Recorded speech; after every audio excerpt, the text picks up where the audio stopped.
True crime ആരാധകർക്ക് ഏറെ പരിചിതമായ ഒരു കഥ. ആ കഥയെ പരിചരണം കൊണ്ട് വ്യത്യസ്തമാക്കാനുള്ള ശ്രമമാണ് ജിതിൻ കെ ജോസ് സംവിധാനം ചെയ്ത കളങ്കാവൽ.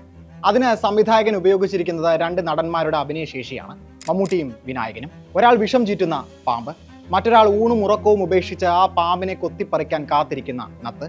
എന്നാൽ കഥാവഴിയിൽ മമ്മൂട്ടിയുടെ ആ വിഷസർപ്പം സർവാധിപത്യം സ്ഥാപിക്കുന്നു, സിനിമയുടെ നില തെറ്റുന്നു. തിരുവനന്തപുരം ജില്ലയിലെ തമിഴ്നാട് അതിർത്തിയോട് ചേർന്ന് കിടക്കുന്ന കോട്ടായിക്കോണം എന്ന സ്ഥലത്തുണ്ടായ ഒരു ലഹള അന്വേഷിക്കാൻ വരുന്ന വിനായകൻ അവതരിപ്പിക്കുന്ന ജയകൃഷ്ണൻ എന്ന പോലീസുകാരൻ ചെന്നുപെടുന്നത് കെട്ടുപിണഞ്ഞു കിടക്കുന്ന ഒരു രാവണൻ കോട്ടയിലാണ്.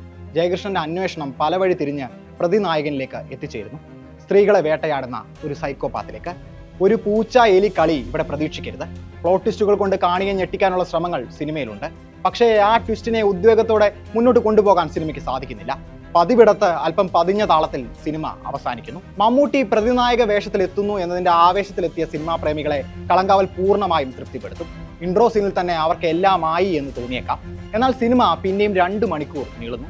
ഈ സമയം അത്രയും മുൻപ് നാം കണ്ട മമ്മൂട്ടിയുടെ നെഗറ്റീവ് റോളുകളുടെ നിഴൽ പോലും ഈ കഥാപാത്രത്തിന് മേൽ പതിക്കാതിരിക്കാൻ സിനിമയിൽ ശ്രദ്ധിച്ചിട്ടുണ്ട്. ചില യഥാർത്ഥ സംഭവങ്ങളിൽ നിന്ന് രൂപം കൊണ്ട് ഈ കഥാപാത്രത്തെ, അയാളുടെ ചെയ്തികൾ എന്തൊക്കെയാണെന്ന് നമുക്കറിയാം. റിസ്ക് കൂടുന്തോറും സുഖവും കൂടുമെന്ന് വിചാരിക്കുന്ന മനുഷ്യൻ, അയാളുടെ ഈ സുഖാന്വേഷണമാണ് സിനിമ. ഡ്രാക്കുള എന്ന കവിതയിൽ ബാലചന്ദ്രൻ ചുള്ളിക്കാട് കുറിച്ച വരികൾ മമ്മൂട്ടിയുടെ സ്റ്റാൻലി ദാസിന് ചേരും. നീ നരകത്തിലെ ക്ഷുദ്ര പ്രവാചകൻ, നീചകാമത്തിൻ നിതാന്ത നക്തഞ്ചരൻ, രക്തദാഹത്തിന്റെ നിത്യപ്രഭു, ഭ്രൂണഭക്ഷകനായ ഭയത്തിൻ പുരോഹിതൻ. മമ്മൂട്ടി പതിവ് പോലെ തന്റെ പ്രകടനം കൊണ്ട് സ്റ്റാൻലി ദാസിന് പല മാനങ്ങൾ നൽകി. സന്തത സഹചാരിയായ ഹോണ്ട കാറും ടേപ്പ് റെക്കോർഡറും കഥാപാത്രത്തിന് ഡീറ്റെയിലിംഗ് നൽകുന്നു.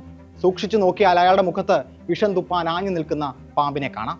അയാൾ സ്ത്രീകളെ പഞ്ചാര വർത്തമാനം പറഞ്ഞ് കുരുക്കുന്നത് ഈ മുഖം മറച്ചാണ്. അയാൾ വായുവിലേക്ക് ഊതിവിടുന്ന പുകച്ചുരുളുകളിൽ ആ സർപ്പത്തിന്റെ സീൽക്കാര സ്വരമുണ്ട്. മമ്മൂട്ടി എന്ന നടനെ തിരക്കഥ കെട്ടഴിച്ചു വിടുമ്പോൾ മറുവശത്ത് വിനായകന്റെ ജയകൃഷ്ണൻ അപൂർണമാകുന്നു. അയാളുടെ നത്തിന്റെ കൈയും കാലും സംവിധായകൻ കെട്ടിയിട്ടിരിക്കുകയാണ്. അത് പരിചരണത്തിന്റെ ഭാഗമായിരിക്കാം. എങ്കിലും തിരക്കഥ ആ കഥാപാത്രത്തിന്റെ വികാസത്തിന് വേണ്ടി ക്ലൈമാക്സ് വരെ കാര്യമായി ഒന്നും മാറ്റിവെക്കുന്നില്ല.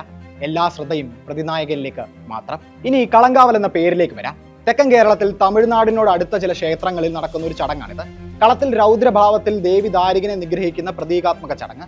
മമ്മൂട്ടിയുടെ കഥാപാത്രത്തെ പൂട്ടാനുള്ള വിനായകന്റെ ശ്രമങ്ങളെയാകും ഈ പേര് കൊണ്ട് ഉദ്ദേശിച്ചിട്ടുണ്ടാകുക. മമ്മൂട്ടി അടിമുടി ദാരികനാകുമ്പോൾ വിനായകന് ആ രൗദ്രഭാവം കൊടുക്കാൻ ജിഷ്ണു ശ്രീകുമാറും ജിതിൻ കെ ജോസും ചേർന്നൊരുക്കിയ തിരക്കഥയ്ക്ക് സാധിച്ചിട്ടുണ്ടോ എന്നതാണ് ചോദ്യം.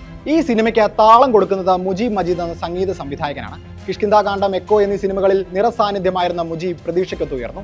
റെട്രോ ഇളയരാജ ശൈലിയിൽ ഒരുക്കിയ പാട്ടുകൾക്കും പാമ്പ് ഉരസി കടന്നു പോകുന്ന വിധം തയ്യാറാക്കിയ പശ്ചാത്തല സംഗീതത്തിനും ആഖ്യാനത്തിൽ ഉദ്വേഗം കൊണ്ടുവരാൻ സാധിക്കുന്നുണ്ട്.